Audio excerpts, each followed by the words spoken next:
Você já ouviu falar de rituais tão estranhos que parecem invenções de filmes de terror, mas que, na verdade, foram documentados oficialmente por autoridades, exploradores ou cronistas da época?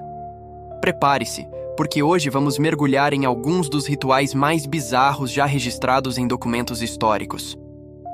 Alguns são assustadores, outros parecem surreais, mas todos têm uma coisa em comum: realmente aconteceram e foram oficialmente relatados. Nosso primeiro ritual vem de Madagascar e é conhecido como Famadihana, ou a virada dos ossos. Nesse costume, famílias desenterram os corpos de seus antepassados, enrolam-nos em novos lençóis e dançam com eles ao som de músicas festivas.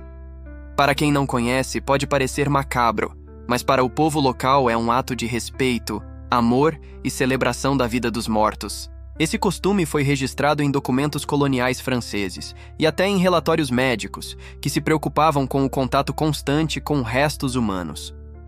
Os observadores estrangeiros descrevem o ambiente como uma mistura de festa e funeral. Mulheres cantando, crianças correndo, músicos tocando tambores e, no centro, o corpo de alguém que partiu há anos sendo celebrado novamente.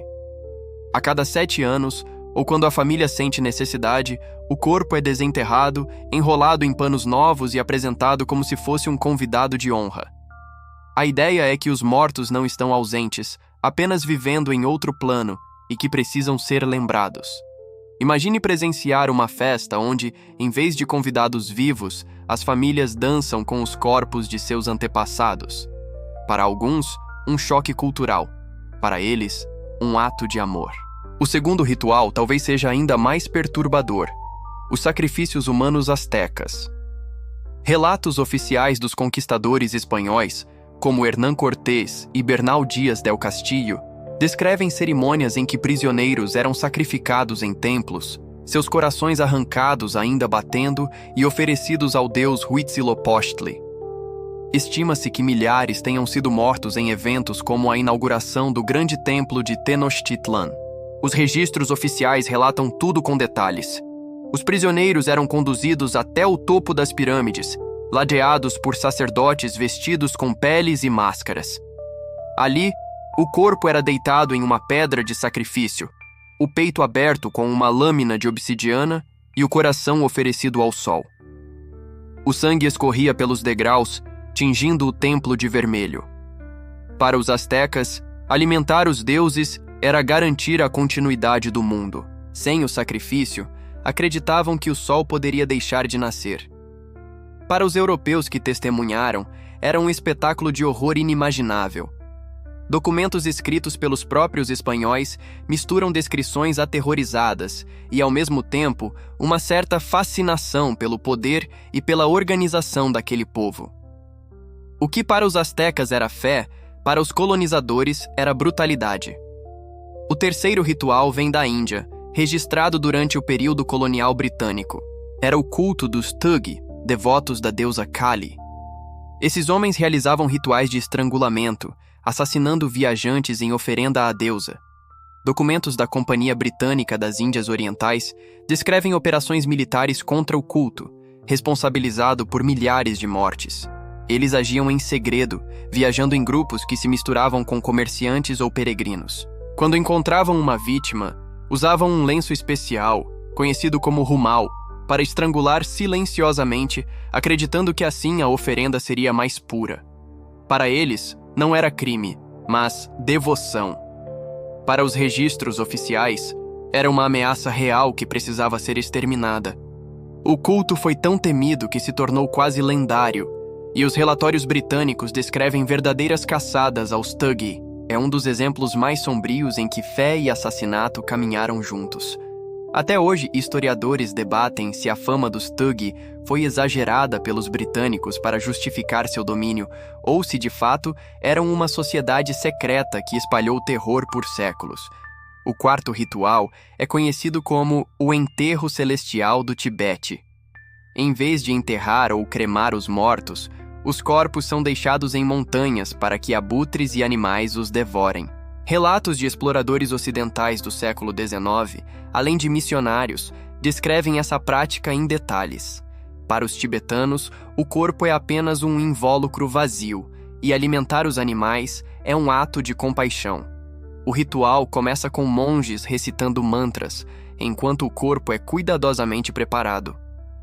Muitas vezes, ele é cortado em pedaços para facilitar o consumo pelas aves, que descem em bandos. Os relatos falam do som dos ossos quebrando, das aves disputando pedaços de carne e da serenidade dos monges, que continuam suas orações sem se abalar. Documentos oficiais e registros budistas confirmam a prática, chocando quem a observa de fora. Mas para eles não há nada de horrível nisso. É a última generosidade de um ser humano, devolver a vida do corpo à natureza. Nosso quinto e último ritual é o dos oráculos de Delfos, na Grécia Antiga. Sacerdotisas conhecidas como pitonisas inalavam vapores tóxicos em templos subterrâneos e, em transe, proferiam mensagens supostamente vindas dos deuses. Historiadores como Heródoto e Plutarco registraram em detalhes esse costume, que influenciava decisões políticas em toda a Grécia. Reis, generais e cidadãos comuns viajavam dias para consultar o oráculo. A pitonisa, sentada em um tripé, respirava vapores que subiam do chão e começava a murmurar palavras desconexas. Sacerdotes, ao lado, traduziam esses murmúrios em mensagens enigmáticas, que, acreditava-se, vinham diretamente de Apolo. Estudos modernos mostram que os templos ficavam sobre fissuras geológicas que liberavam gases alucinógenos, como etileno. Ou seja, os registros oficiais descrevem uma prática que misturava espiritualidade e intoxicação, mas que, para os gregos, era a voz direta dos deuses. Decisões de guerra, leis e até fundações de cidades foram influenciadas por essas palavras ditas em transe. Esses rituais mostram como o ser humano sempre buscou se conectar com o divino, com os mortos ou com forças além da compreensão. Do contato com cadáveres em Madagascar, aos sacrifícios sangrentos dos astecas, do culto sombrio à deusa Kali, ao enterro celestial tibetano e às visões das pitonisas de Delfos, todos foram registrados oficialmente. Mas o que mais chama a atenção é como essas práticas, documentadas por exploradores, cronistas ou autoridades, revelam a diversidade de crenças humanas. O que para alguns é sagrado, para outros parece assustador ou bizarro. E você? Qual desses rituais achou mais estranho ou perturbador? O que faria se presenciasse uma cerimônia dessas ao vivo? Deixe seu comentário e compartilhe sua opinião. E não se esqueça de se inscrever no canal Relato do Além, mundo para mais histórias misteriosas e sombrias como esta.